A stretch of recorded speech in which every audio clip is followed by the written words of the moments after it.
Hello, hello, hello, everyone. This is Volts for October 15, 2025. Seattle mayoral candidate Katie Wilson on governing a blue city in 2025. I'm your host, David Roberts. There's a big blue American city where an establishment-friendly Democratic incumbent mayor is being challenged by a progressive up-and-comer who scored a surprise victory in the primary by focusing on cost of living issues, especially housing and transportation costs, and attracting attention with youthful energy and a lively social media presence.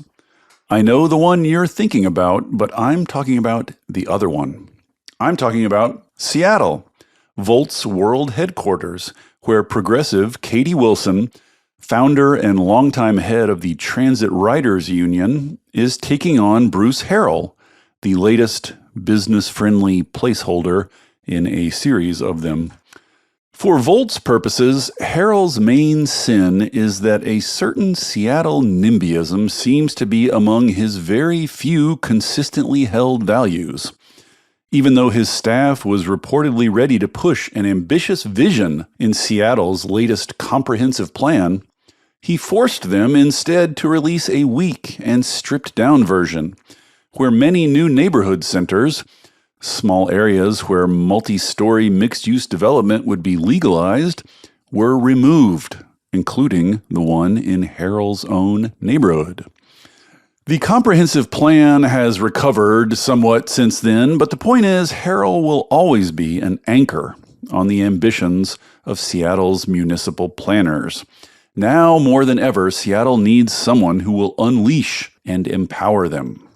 So I am going to ask Katie Wilson, who has joined me here today, about her take on housing, the comprehensive plan, Seattle transit, public order, the threat of Trump, and much more. Enjoy.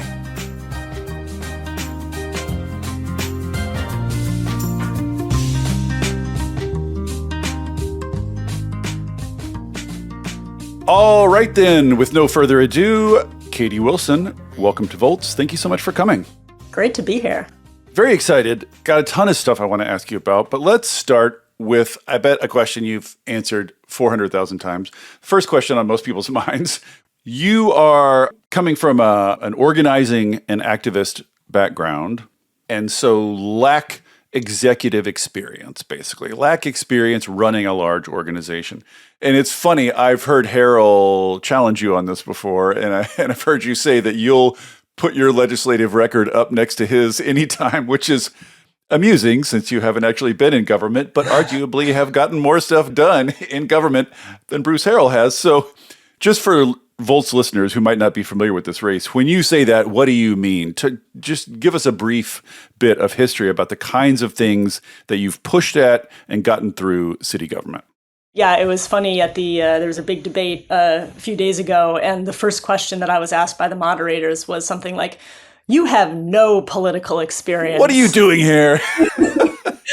Yes. And I'll just note because you probably won't, but the tone in which people ask this particular question to female politicians tends to be slightly different than the tone they use with inexperienced male politicians. Yeah, I believe that. So, I have been a community organizer with the Transit Riders Union and a coalition builder for 14 years. And the work that we do, I would say, is all kind of loosely focused on issues of economic justice, right? We started out fighting for better public transit, for more affordable public transit, and have done a lot of work over the years on progressive revenue, on affordable housing, renter protections, higher minimum wages.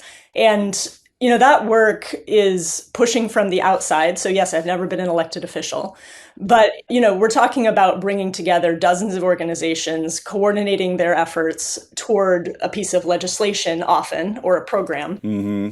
So early on, we built a coalition to win the Orca Lyft low-income fare program, which now tens of thousands of transit riders around the region are able to ride for $1 a ride instead of $2.75 or $3. and passed higher minimum wage laws in Tukwila, in Burien, in unincorporated King County. And a couple of those campaigns were citizens' initiatives. So we gathered signatures to put a measure on the ballot that voters then voted on.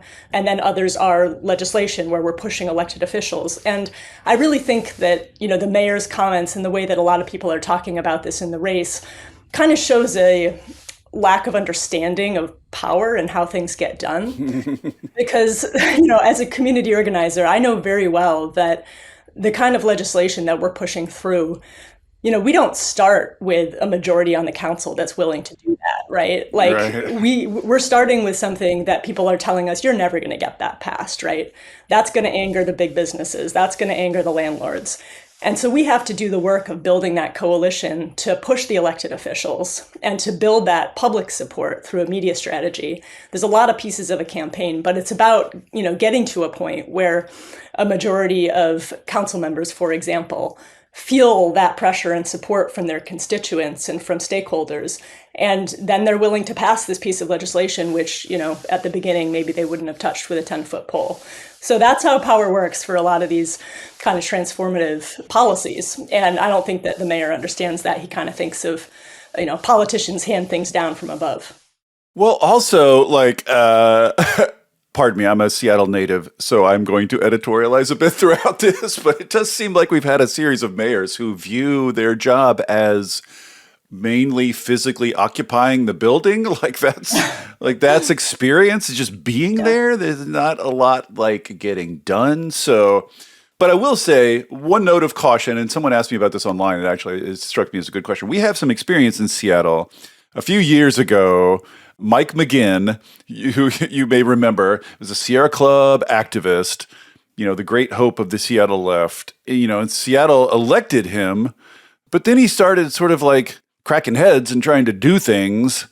And it looked to me like, well, two things. One is he might not have been as good at sort of legislative whispering as he was as an outsider, right? Mm-hmm. And two, Seattle's sort of inch-deep appetite for progressivism kind of dried up, and we reverted to our natural sort of small c conservatism, he's actually doing stuff. Mm-hmm. And then we voted him right out. So I think people remember that. So how do you think about that transition to executive leadership? What lessons do you take from his experience, and what sort of style are you going to try to bring to that leadership role? Because it is different than campaigning. And I know you've probably given this a lot of thought. Yes. Oh, absolutely. Yeah. Yeah, I mean, there's a number of things I'll say here. So first of all, and I love Mike, and I'm not gonna try to explicitly distinguish myself from his style of leadership, but I do think that if you talk to anyone who knows both of us, I am a very different style of leader. And over the years in the work that I've done, it's all very collaborative, and it's really about listening, bringing people together across differences. So we don't always agree on everything. And there's obviously a difference, right? When you're an advocate, when you're an organizer coming from the outside, you've got a goal, you're kind of assembling a coalition around that goal, and you've got people that you're opposed to, and you're fighting hard, and it's a very directional kind of thing. Now, very clear. Very clear, yeah. And I think as, in an executive position like the mayor, right? You're the mayor for the whole city, right? And I think it's very important for a mayor to be building kind of working relationships with everyone, right? Even if we're not going to agree on everything. And for example, the business community, right? A lot of the campaigns that I've run over the years have not been popular with some in the business community, at least big businesses. But I'm reaching out, we're having conversations, right? And I know that there's going to be issues that we don't agree on, but others where we really have to work hand in glove for the good of the city. And so I think that kind of relationship building is very important, and it's something that I'm doing. I mean, I guess just to go back to the experience question a little bit, right? I think sometimes people have maybe an incorrect idea of what the job of the mayor is, right? The mayor's not up there kind of personally managing 15,000 city employees, right? You're assembling a team, and obviously you need to be very careful about how you're choosing those top positions. And I'm very aware that I'm going to need people on my team who have deep experience in city government, right? Who know the ins and outs of how the bureaucracy works. I know that I'm going to need people on my team who have credibility and relationships in the business community and speak that language. So it really is about assembling that team. And I feel very confident about my ability to do that, partly because of the work that I've done over the years and, the fact that I do know the landscape, right? In a lot of ways, I think that I'm probably better suited to step into this role than if I was off managing a Fortune 500 company for the last 15 years. Well, I mean, again, to editorialize, I agree because I've been doing this for 20 years now. I've spoken to a lot of politicians, and I will just say that like there seems to be a sort of consensus, a coalition building, supportive, role that tends to get more stuff done, but it's the kind of showboating that attracts more attention. Mm-hmm. You know what I mean? In politics, like if you could succeed in politics by just being a peacock, mm-hmm. whether you get anything done or not, at least if you're a man. But at least just in my experience, talking to like people in state government, it is these sort of quiet people in the background who are building teams and not sticking themselves out on the poster who get more stuff done. I'll just say that. Absolutely. And, the other thing that's been interesting in this campaign, right, when I stepped into it, I was aware that things weren't going great on the inside of City Hall, but having been in this campaign for the last 7+ months, I hear a lot of stories, and yes. It is very clear that the level of dysfunction inside City Hall right now is pretty darn bad, right? And this is one of the reasons why Protect 17, right, the largest union of city employees, sole endorsed my campaign, actually before the primary, taking a very big risk, because their members are living that dysfunction every single day. Yeah, that was striking. There's been, leaks over the years about the internal culture there, which goes back to exactly what I was saying, like peacocking, right? Like, and not doing the work of sort of building the relationships. Like, I believe really strongly in good government. And some of the dysfunction predates this administration, and it just sounds like there's been a lot of breakdowns of the kind of communication and collaboration that needs to happen among city departments, between the mayor's office and city departments, in order to actually be effective at delivering things for the people of Seattle. And we need to get that right. Like, I think it's very bad when people start losing faith in the ability of their government to deliver for them, and that's kind of what's happened. I mean, it's almost just as important as the kind of policy goals of my administration is just getting the government working well. I mean, like, what's this, like 4 deputy mayors, right? Like, no one knows who to talk to, right? So. This is much on everyone's mind, with the abundance book and everything else, this sort of crisis of governance in blue cities. And it's not really about wanting the right things. It really is about competence and execution. Mm-hmm. So let's turn to some substance. So the Seattle Comprehensive Plan is sort of been worked on for a while. It's kind of up for a vote. It's very hard for people to follow exactly what state it's in and when it's done and like what done means. But I want to pull the lens back to the bigger question of Seattle land use. And I'll just say, I've always wanted to ask someone in government this, and maybe you're going to be in government. So to me, the original sin of Seattle land use is we started out as this kind of series of villages, these little suburban villages, and only sort of later got kind of stitched together into a city. And so consequently, we have these giant swaths of single-family homes where no one will allow anyone to build anything else. Like, there are some single-family home areas in Seattle which have lower population density now than they did in like the 1970s and 80s. It's crazy, even as the population of Seattle grows and grows and grows. So what do we do with all the new people? We channel them into the corridors in between these swaths of single-family homes, these big 4-lane, 5-lane roads. And we put all the new density there, we put all the new people there, and we call them urban villages, which to me is like borderline obscene. Like, no one in the history of the universe would purposefully build a village around a 4-lane road, right? Mm-hmm. Big roads are supposed to be on the edge of the village, not running right through the center. And furthermore, the urban villages only extend 1 block on either side of the corridor. So it's literally just one busy street that we're calling a village, and we're channeling all these new, often sort of poorer, middle class or working class people who come to our city. We channel them along these corridors so that they can buffer the people in the single family homes from all the noise and the pollution of the roads. And to me, that is sort of the backbone of Seattle land use and utterly unjust and grotesque and a horrible way to build a nice city. Like, it's just not nice. You don't build nice places around 4-lane roads, right? It's just like go to any other city in Europe or anywhere. Like, so I want to know, like, how do we get at that? That seems to me the core. Very difficult to dislodge that pattern. But until we break out of that pattern, everything else seems a little bit like nibbling around the edges. So A, do you agree with that assessment? And then B, what would you like to do about it? Yeah, I think I do agree with that assessment. And I'm coming at this too from the perspective of someone who has been a renter the whole time that I've lived in Seattle. I've lived in a number of different places. And where I live now is in Capitol Hill, one of the densest neighborhoods in the city. And I live in one of these big old brick apartment buildings, which probably you couldn't build there today. Yeah. And it's not on a busy 4-lane road. It's beautiful, it's relatively quiet. And it's really a magical neighborhood where we have so many apartment buildings, multifamily housing, big old trees, right? Street trees. And it's the kind that's of rare in Seattle. Well, that's what I'm saying is like more people should have the opportunity to live in a neighborhood like that. And instead, what we are doing with the comprehensive plan is, as you say, kind of concentrating new multifamily apartment construction along these busy arterials where it's not safe and the air quality is not great and it's noisy. And so I do think that's a big problem. And also, as you say, it's hard not to crack, right? Yeah. And yes. I mean, I think that part of this is broadening that walkshed or that area in those urban villages or those neighborhood centers where multifamily construction, apartment style construction is allowed.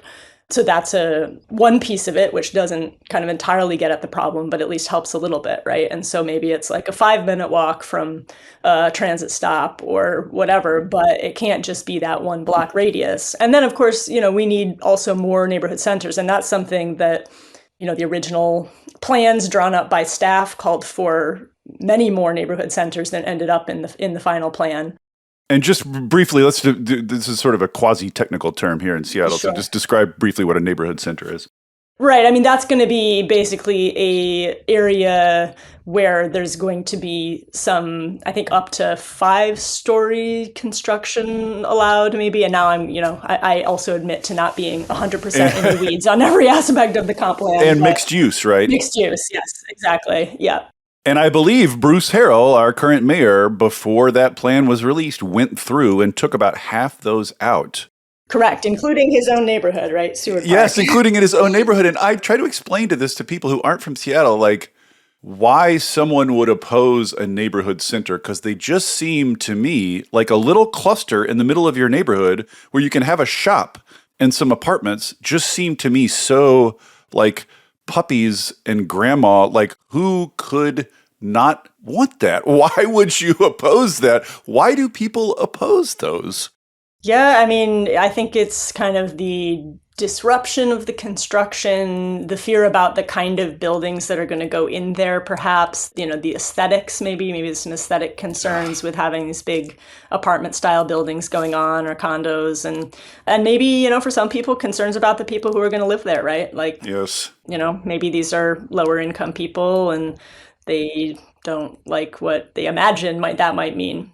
So although they don't say that out loud, though, it's always about trees. It's always about right. the freaking trees. Yes. And at the same time, I think that there's we need to build coalitions, right? And so I think that when people express concerns, right, we have to assume that some of that's in good faith and that people have some concerns about livability and what it's going to feel like to be in their neighborhood. And the more that we can present and develop with people a vision of what this could be that they can see themselves in and their children in, and they can understand, the way things will go if we don't do this, right? And the continuing high housing costs that are going to impoverish our city in so many other ways.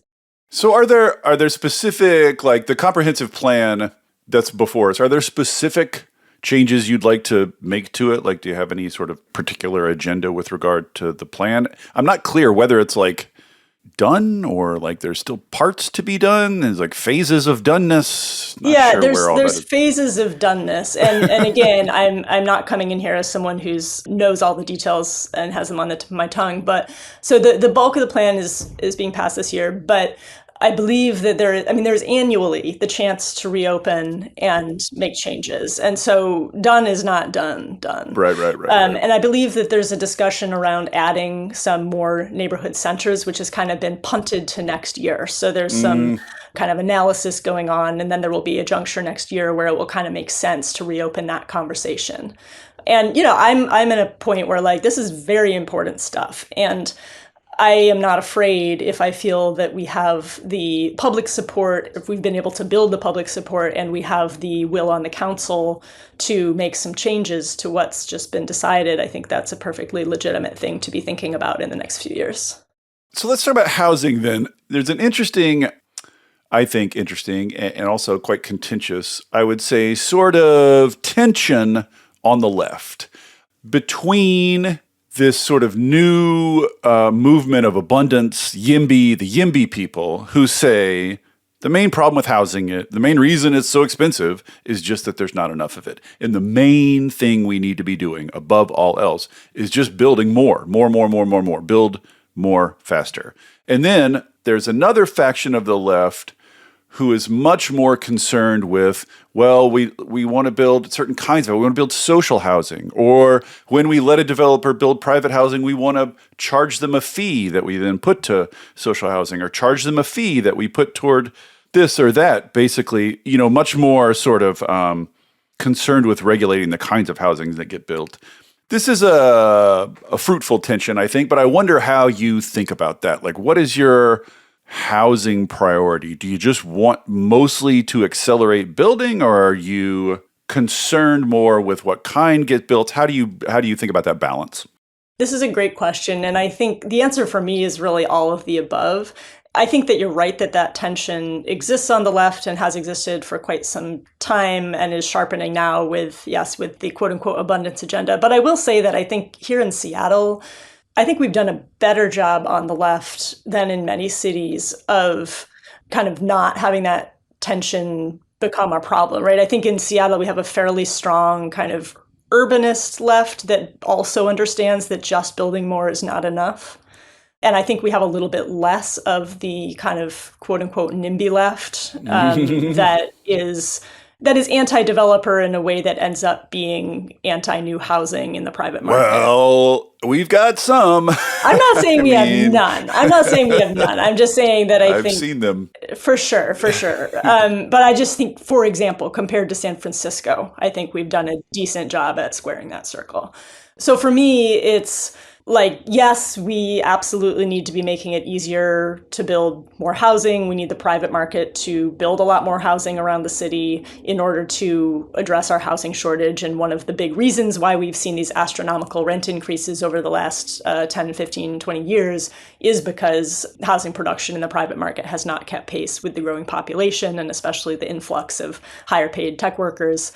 But in addition, that is not enough. And another thing that we've seen happen over the last, maybe let's say 50 years is, federal disinvestment from subsidized housing programs of various kinds. And that's not getting better.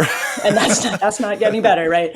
But, we just have to accept that we can build a lot of housing and still, like, the market is not in any kind of near or medium or perhaps even long-term scenario going to provide housing for the lowest income households.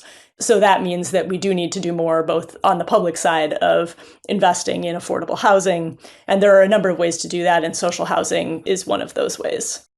I guess if I'm thinking about abundance coded critiques, there's what kind of housing, and then there's also the focus on process, which I think really does apply to Seattle. The critique being there's, with design review, like, oh my God, we could just do a whole pod about design review, but with design review, permitting, red tape, environmental review, et cetera, these are all sort of like examined individually, might be, socially minded, might have good goals in mind, but you add them all together and it just makes a tangle, which makes doing anything really slow. And like I've followed big buildings through the process here in Seattle, and it's wild. It just takes like 4 or 5 years. And like at any given point in the process, one person can sort of wander in and be like, I don't like the brick on that facade. And that's like another year of, review and revision. Like it's crazy. How do you think about that problem? I think that's a real problem. And it's not just a problem in the housing world, it's a problem in transportation too, right? Like thinking about the sound transit projects and the kind of reviews that those have to go through. And, obviously a lot of that is well-intentioned, or at least, you want some oversight, right? But I do think that there's a strong argument for really putting some effort at the city level into figuring out how we can streamline those processes and even do away with processes that aren't really serving the public interest. So I'm very interested in figuring that out because, we just can't have, all of those delays add to the cost, add to the frustration, add to the loss of trust in government's ability to deliver. But each of those delays represents a constituency, which is sort of on your side, sort of on the left, right? So this is a matter of like, giving hard words to friends, not to enemies. For sure, yeah. And I don't want to pretend that there's not hard questions there too when you get into the weeds, right? So for example, right, there's the MHA program. This is our mandatory housing affordability program, which basically requires certain kinds of developments to either have some below market rate housing on site or pay into a fund to build affordable housing. And I think there's some real questions there, right? You'll hear there was a study that kind of seemed to suggest that was depressing development in zones which are affected by that program, but it's kind of disputed. It stands to reason any additional fee, right? Any additional fee or delay is on some incremental marginal level going to make things take longer.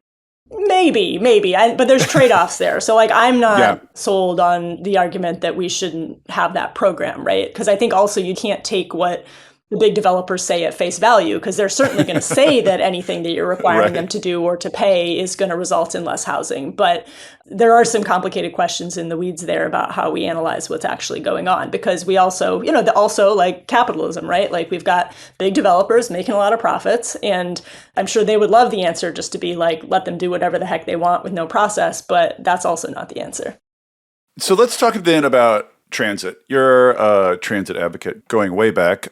I have some substantive transit questions, but just at first, like I sort of traced the fight over congestion pricing in New York, and it was sort of remarkable watching the public discourse around that, in that everybody who you heard from is basically a wealthy person who doesn't take transit, right? Like that entire debate was conducted among people who probably never subway into Manhattan, despite the fact that more people do than don't, right? Like that was the majority. And I just wonder, like, how has being an actual transit rider, you don't own a car, as I understand it, correct, sort of affected how you think about that? How deeply do you think that matters?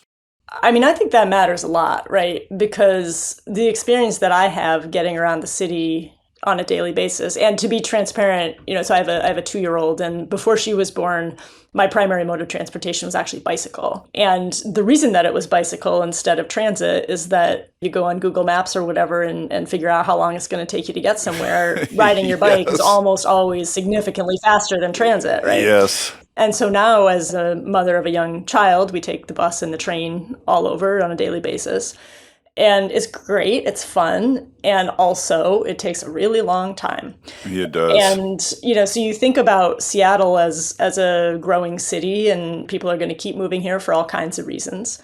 And we have this problem of geometry where we can't just keep adding more cars to the road. And so really, for everyone's sake, we need to turn the city into a place where more people can do what my family does, which is live without a car or live without driving most of the time. And it's hard because when you're expecting people to switch from driving to transit, if it takes like 3 or 4 or 5 times as long to take transit as driving, like that's a real problem. So anyway, that's just, my perspective as a transit rider. I just have that personal experience of like, you're waiting for the bus and it doesn't come, and then you're waiting half an hour, and it's very, very demoralizing. Or if you try to bike your kids around, it's like, doesn't feel safe. It's genuinely terrifying a lot of times, like genuinely dangerous on a lot of Seattle streets. So what are your sort of priorities then? Transit priorities, sort of top three things that you want to go after transit-wise in Seattle? I would say that, and obviously, like the city doesn't directly run our transit systems, right? With the exception of the streetcar. We have King County Metro, we have Sound Transit, which is a multi-county agency that runs our light rail system, and yes, complicates everything. Yes, but I would say, I mean, where the city has a lot of control is over kind of infrastructure, right? Bus lanes, shelters, seating, right? And signal priority, right? Like the city, because of its control over the right of way, does have a lot of ability to make our transit system work better and more efficiently. And so I definitely want to use that capability. And we also do purchase bus service from Metro. And so we actually have a funding measure that will be up for renewal next year. And, potentially we could think about expanding it to purchase bus service from Metro. I'll say that another thing that I and the Transit Riders Union have been in support of for some years, but haven't managed to get across the finish line, is passing legislation that would require at least large employers to subsidize transit passes for their employees. And, this is kind of an equity issue, but it's also about how do we just get more people riding the bus and the train.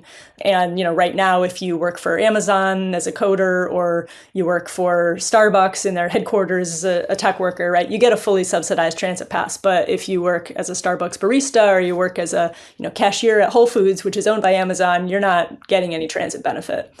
So this is really something which could get a lot of lower wage workers in our city having that employer paid transit pass in their hands.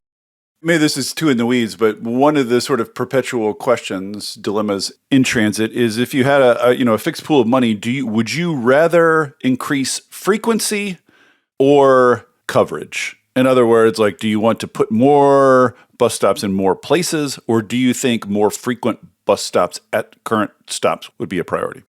It's a little hard for me to answer that question in the abstract. Right. Because it depends a little bit. I mean, I think so for example, I live pretty near the G line, relatively new rapid ride line, right? Which is amazing. And there is kind of a trade-off there where there are fewer stops than you would see in more of a local service line. But on the other hand, it's faster and it comes very frequently and it's great, right? So I don't know, it kind of is a little bit case by case, but I really believe in building out that rapid ride network where we have these lines where the ideal is that you're not having to look up when the bus is going to come because there's always going to be a bus coming soon. Yes. And so we need to build out that network, but then in addition, that does need to be supplemented by more local service, which stops in more places and gets people into their neighborhoods and kind of provides that last little bit. So I don't know. It's always just a balancing act. And again, Seattle, the city doesn't generally make those kind of in the weeds decisions as much. We'd have to kind of work with Metro on that. Right. Well, we do buy the service from Metro, which means, True. Like everything, this comes back to money. And as I understand it, we're facing a bit of a fiscal cliff. This is the term that's flying around. Transit systems all over the U.S. are facing this. Like, our government is in sort of structural deficit already, and then there's specifically this transit cliff coming up. So where do you find more money? Like, have you thought about, any transit improvement costs money. Where do you think about finding money for that?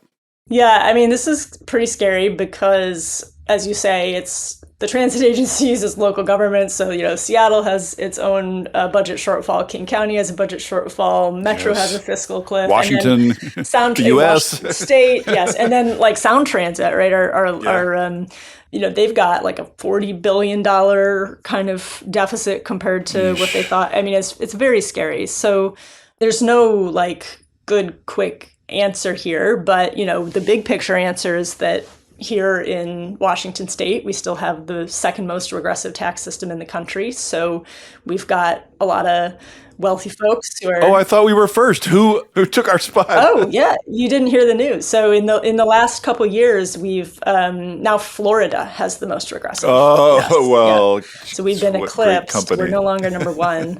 And you know why that is, right? So it's because we have now a statewide capital gains tax. And it's also because of Seattle's Jumpstart tax, which I'm proud of my work to help design and pass. And those two taxes together have moved us from number one to number two in terms terms of most. So we're now the 49th most progressive tech system Indeed. in the country. Awesome. We're moving in the right direction. That's one thing you could say.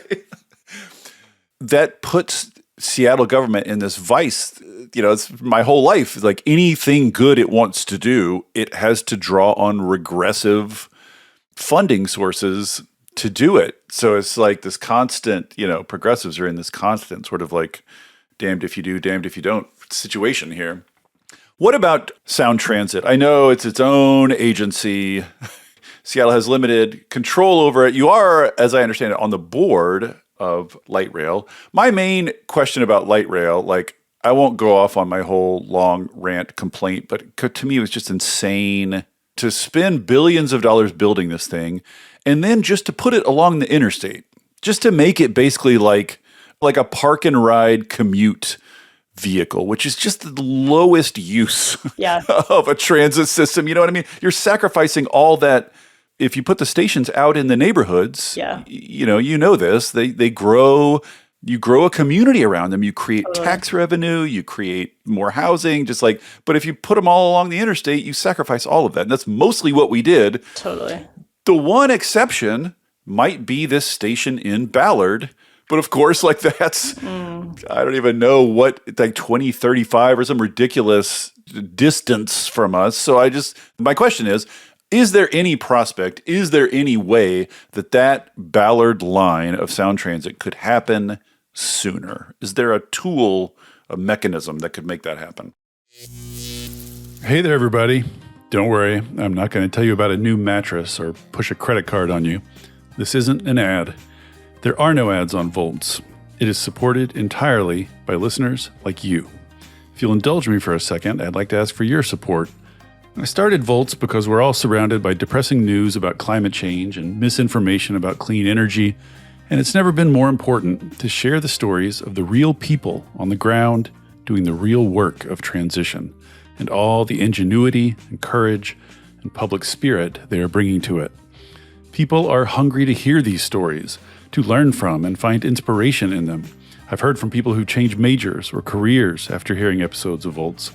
People using it in classrooms and community groups, even state legislators who have passed bills inspired by specific episodes.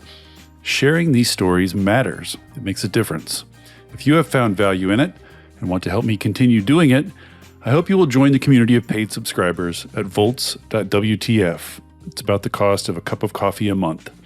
If you don't like subscriptions, you can make a one-time contribution, leave a review on Apple or Spotify, or just tell a friend about Volts. I am grateful for any and all support. If you're already a paid subscriber, thank you. And now, back to the show. My question is there any prospect, is there any way that Ballard line of Sound Transit could happen sooner? Is there a tool, a mechanism that could make that happen? It's a good question. And, probably my honest answer is I don't know yet. And, as mayor, I will have a seat on the Sound Transit board. But there's also a lot that the city can do to make Sound Transit projects happen faster and less over budget. I'm not going to say promise anything more than that. But the city can be more creative at actually using our right of way. My understanding of the way that it's often done now is that the city ends up trying to cobble together kind of purchases of private property and is kind of reluctant to actually use our right of way. Yes, which makes every property owner a veto over the whole system. Which is part of why things take so long. And also our permitting processes and all of the, I understand that our kind of fire code is like weird and different or something. And there's all kinds of in the weeds things where the city could really be a much more active partner in trying to make these projects move faster. And currently we're just not doing that. And actually, the current mayor and his administration have contributed to slowing things down by suggesting alternate station locations that have to be shot down and things like that. So I really do think that the city can be a better partner to Sound Transit in getting this stuff done. Now, I'm not going to promise that means that Ballard's going to happen in, 2030 instead of 2035, but... Jeez. I mean, you would think that there are so many big tech businesses that sort of located themselves in Ballard kind of on the promise that they were going to get transit. And now all those employees are stranded there. And there's not really a good way to get there. Like, you'd think they would be more active trying to push this thing along. Yeah, well, they need someone to organize them, I guess. Yeah, there you go. One other transportation question. There we have this, like many U.S. cities, I think we have these lofty goals about pedestrian safety and traffic safety that we are just not meeting. Yeah. And I live up near North Aurora, which is just grim for a lot of reasons, but mainly it's this highway. It's a highway that runs right through Seattle, basically. And as far as I can tell, Seattle has decided there's too many deaths. We need to do something about it, but it can't not make it a highway. It's trying to be a residential street and a highway at the same time. Yeah. And so what we've come up with is let's put some trees down the median, right? So to make it mildly more aesthetically appealing. But like the problem is it's a city street and a highway. And those two things just don't go together well. So I'm wondering, like, is there something bigger we can do on places like that, where the safety is terrible, the safety record is terrible, there's all these promises, like, it just seems like that's insoluble as long as we want to keep a bunch of urban highways running through our city. Like, you just can't make an urban highway nice to live by. Like, it's just, those things are incommensurate. I wonder, like, how you think about that North Aurora project and projects like it. Yeah. I've been really impressed by the work of the Aurora Reimagined Coalition, right, which has done a lot of kind of visioning around what Aurora could look like. And then we have some funding, right? I believe it's $50 million from the state legislature that is supposed to be used. Which is in danger of going away because they're not doing anything with it. We're not doing anything with it because there's not the political will to really implement this and say, look, we're going to envision how this could be transformed into a place that is safe for pedestrians and for cyclists, but all those visions, a place where you might want to hang out. Right, all those visions are incommensurate with it being a highway. And SDOT, as I understand it, the Seattle Department of Transportation, insists on keeping it a highway. So I wonder if you can cut that Gordian knot. Yeah, I mean, I think, right, and I'm not the mayor yet, so I don't have access to all the kind of internal debates and trade-offs that I'm sure have been discussed. But, at some point it becomes, we have to. Again, we have this funding from the state legislature on the assumption that we are trying to turn this into a safer street and a livable street. And so, I mean, I think that it requires that kind of vision from the top to say, look, this is the direction we're moving in, and it's not going to be popular with everyone, but we're doing it. Well, quickly about SDOT, just because it comes up a lot. You talk to some people in Seattle, they're just like, Seattle Department of Transportation is utterly car-brained. All they think about is throughput, basically car throughput. That's what they think streets are for. They don't let you do anything to streets or roads if it's going to reduce throughput. And that's sort of like the original sin. Everybody's trying to work around them.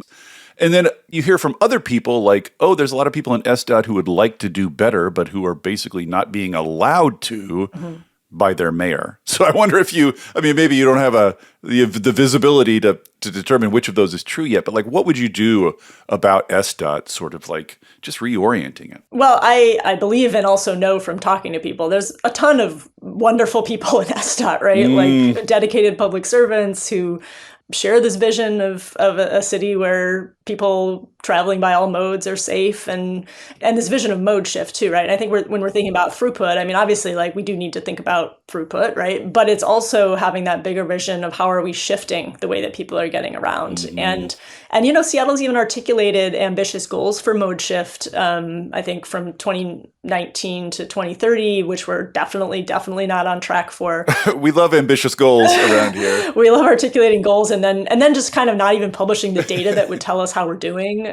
So that's kind of what's going on now. And receiving international awards in exchange for articulating those goals. It's like no one's checking the work. Like, it's really shameful. Shouldn't you have a committee that looks into whether?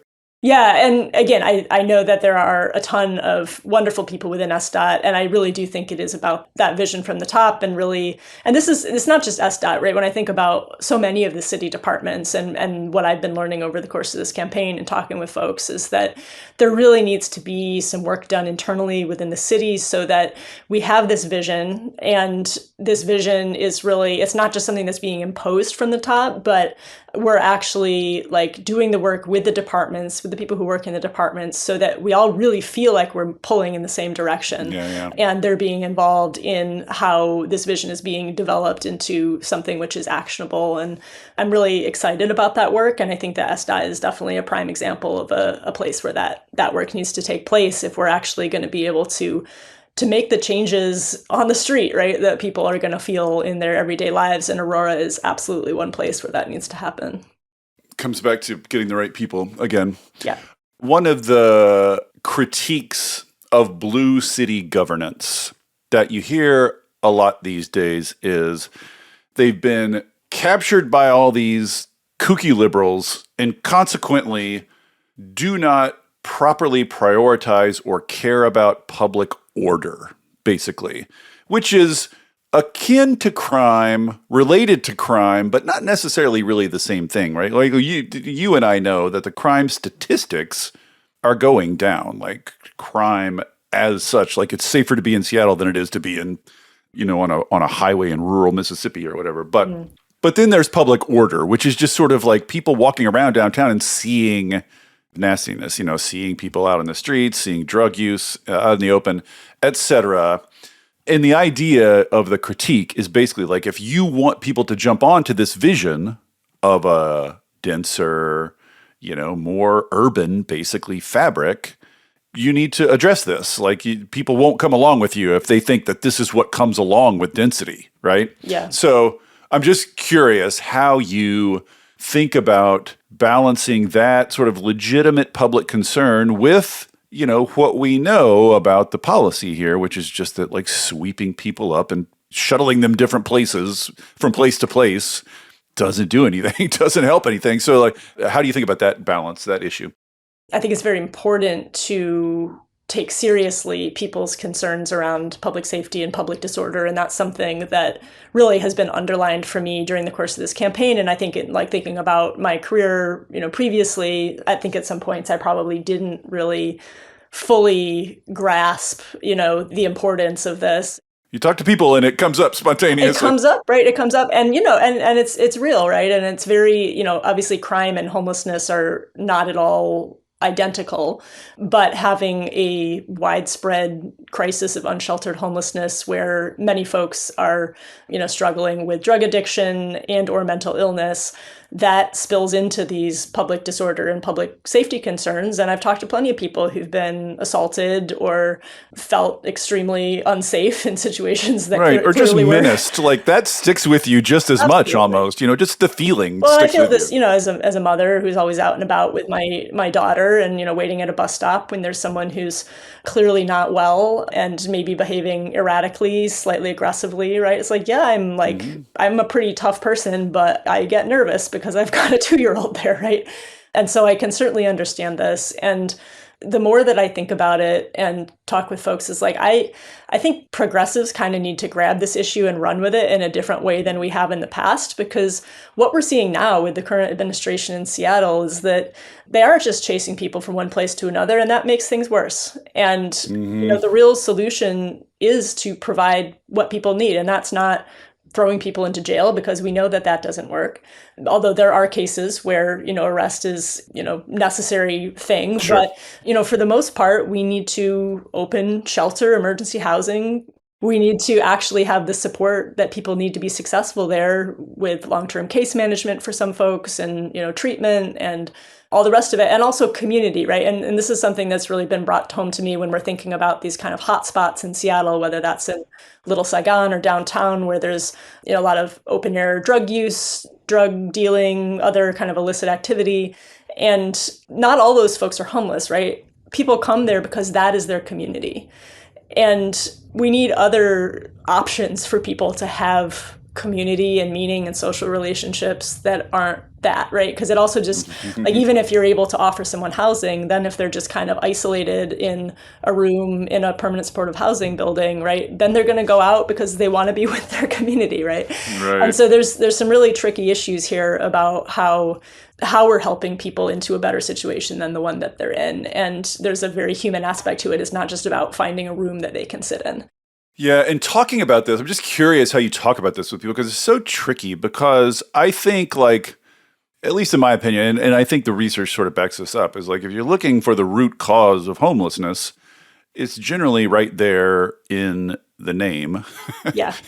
People don't have homes. Yeah. It's housing. The housing is the root of the problem, but that is not what the public thinks. Like that is not, you know what I mean? Like just the average, you go on Nextdoor or whatever, like people are not doing social science on this. They just think, oh, these people are like this. Yeah. How do you navigate talking with people about it where you sort of validate their concerns, but don't inadvertently sort of reinforce the idea that these are criminals, nasty criminals loose on our streets? You know what I mean?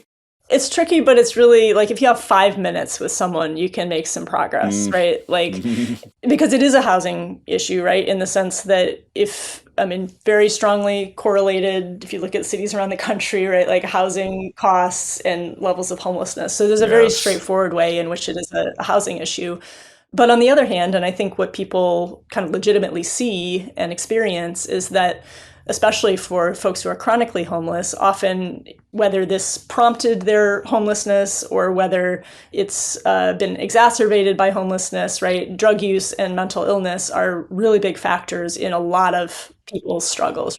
Well, especially the ones that people see, right? Like you don't see the homeless people who are just tucked away somewhere, right? You see the ones that are acting out. Exactly. And I think the danger in just kind of focusing on the housing aspect of it, which I do think was kind of in the work that I've done over the years, and I think that's kind of a fault or an inadequacy of the approach that I and many others on the left have taken in the past, is that by kind of not entirely ignoring, but just kind of downplaying the addiction and mental illness aspect of it, it kind of sounds like you're saying, well, all these people just need a home, just put them in housing. And then what happens in practice is that we have, this housing first model, which is really successful when done right, which basically says like, in order to address whatever challenges someone's facing, they need the stability. But then you have housing providers, which are supposedly doing housing first, but then they're under-resourced and they don't actually have the support staff on site or the ability to provide all those things that people need. And so then people in neighborhoods like who live near a permanent supportive housing facility, they have the experience of potentially that facility having issues around it, right? Where like there are 911 calls all the time. This is my life up here near North Aurora. I live very close to one of those, and it is like borderline. Like I don't know if you watched The Wire. You remember Amsterdam in The Wire? It's like borderline lawless up there. Yeah. It really seems like the housing does not have the staff or support it needs, and there's no like the police aren't paying much attention either. The whole thing seems kind of abandoned. Yeah, and then you can understand how you get the backlash, right? Where the right can come in and say, well, it's not a housing problem. It's a drug addiction problem. It's a mental illness problem. And we need to warehouse these people. We need to lock them up because they're just, we're being too permissive. And so that kind of whole narrative then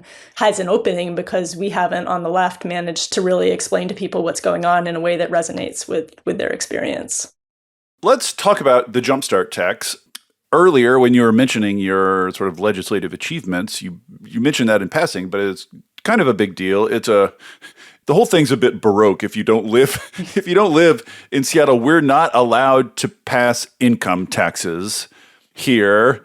We're very restrictive on the kinds of taxes we can pass. So this is basically a payroll tax that exclusively applies to large employers and only to employees over a certain income. Basically, it's like a tax on wealthy businesses. You sort of like got that thing passed a few years ago against quite a bit of resistance. Now, because it's producing revenue, all of a sudden, like it's patching up these holes in our city budget, and all of a sudden everyone loves it. All of a sudden we're like, yes, we love this revenue. But originally it was supposed to be sort of like the revenue is supposed to be dedicated to particular things, like green things, housing things. And it's been sort of like shanghaied into just serving as a supplement to the general fund. So I'm wondering, what do you want to do about that? Given that it's, as you mentioned before, almost the only progressive source of revenue available to Seattle, like full stop. I'm wondering if you have thought about tweaking it, raising it, or reforming it in any way, and what you want to do about this question of what happens to the revenue. Yeah, great question. And I guess just to back up a little bit without going into too much detail. So, yeah, the Jumpstart tax passed in 2020.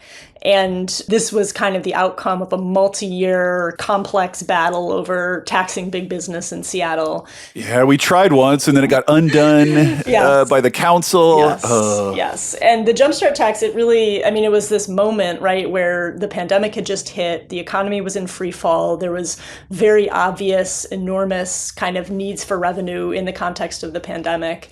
And also, companies like Amazon were reaping pandemic profits. And so there was this political moment where it was very hard for them to argue that they shouldn't be contributing more.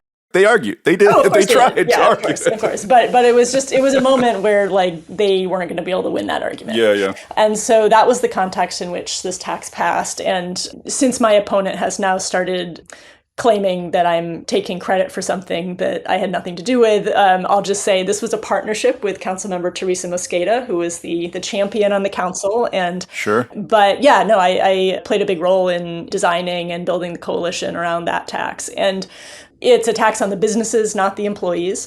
And like as you mentioned, originally the initial revenue was supposed to go to kind of emergency pandemic related uses, but then there was this long-term spend plan which was passed, which was supposed to dedicate revenue to affordable housing, the bulk of the revenue, like 62%, and then Green New Deal programs, the Equitable Development Initiative, small business support, kind of economic development for small businesses. And what's happened is that as this kind of structural budget shortfall has widened up, the mayor and council have basically taken those guardrails off and kind of removed any commitment to that long-term spend plan and used most of the revenue just to put it right into the general fund to kind of backfill that budget deficit. I don't love that. And, last year during the budget process, I was coordinating a coalition to try to push for new progressive revenue instead to address the budget deficit so that Jumpstart could be used for its intended purposes.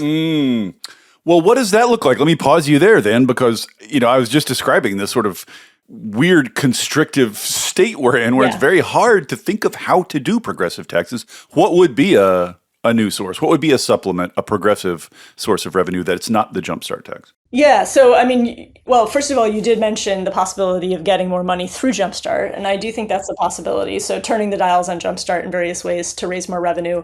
I do think we have to be a little cautious about that right now because, there's some indications that, I mean, in addition to Jumpstart, the social housing developer tax was just passed in February, and that's not just like Jumpstart, but it's similarly a tax on corporations with very high paid employees.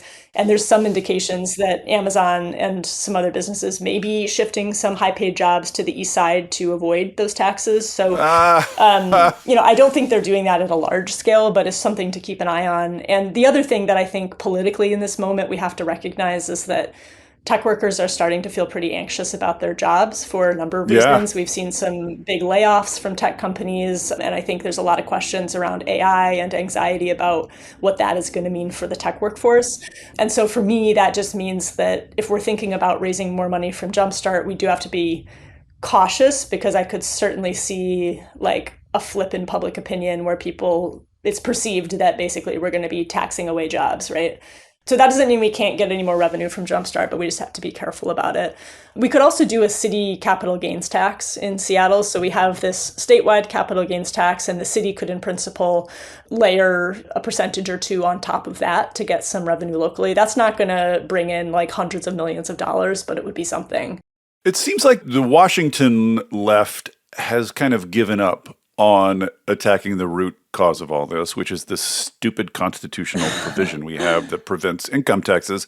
Do you think they're right to give up on that? Do you think that's impossible to ever change that? I mean, they've tried. I don't think it's impossible. And, I was part of an effort to challenge that, right? Back in 2017, this was actually the first big campaign that I kind of co-ran or helped to run around progressive taxation. And we got the Seattle City Council to unanimously pass a income tax on high income households. The campaign was called Trump Proof Seattle because this was right after Trump got elected the first time. And we knew that the city would be sued after passing this legislation, and we hoped that it would get up to the state Supreme Court and give them a chance to overturn some court decisions from the 1930s, which basically are the reason why we supposedly can't do a progressive income tax. I'm not going to go into all the details, but it was really good that we did that because we did make some progress in terms of the kind of legal fight. But the state Supreme Court ended up declining to hear the case because it was like a political hot potato, obviously. Oh, boo. So I don't think it's impossible. I think that what needs to happen is there would need to be a statewide progressive income tax passed, and then the state Supreme Court would, have to hear that and would probably overturn those decisions. And that could be done at the ballot, or it could be done by the legislature. This was tried in 2010 and it was voted down at the ballot. But you have to understand that was like the Tea Party year, right? Like that was not the time to put a tax on the ballot. Yeah, the mood is a bit different these days, I think. Well, I think it's possible. I mean, you gotta find the right year, you gotta find the right narrative, but I don't think that people should give up on it. Well, it seems like the only time liberalism ever gets anywhere is in the midst of a backlash against right-wing overreach. And it sure looks like we're going to have a backlash toward right-wing overreach pretty soon. So maybe the left should be thinking about, like, what should we do with this one? What should we do with this backlash? Absolutely. What can we get out of this? So I did want to get to a question that is on a lot of people's minds, including mine, which is that if you do become mayor of Seattle, there is a non-trivial chance that Donald Trump will send federalized National Guard troops from frickin' Texas to patrol the streets of Seattle and theatrically rough people up and brutalize minorities and create this fascist theater that he's putting on TV and social media. What do you do about that? Yeah. I don't know what anybody does about this. Are you talking? I wonder, like, are mayors, are mayoral hopefuls talking? Like, anyway, how do you think about resisting that? Yeah. I mean, first of all, we absolutely have to resist that. And, within the limited tools that we have. And so obviously part of that is fighting in the courts, right? And we've seen court cases play out in many of the cities and states where Trump has tried something like this. So we need to learn from all of those experiences and be ready. And so that's going to mean, the mayor's office working very closely with a new city attorney next year. And of course, with our Attorney General, Nick Brown, and with the governor's office, and really presenting that united front, right? Trump picks on the weak, and the more that we can show that we are united, the stronger we are and the less attractive we are as a target.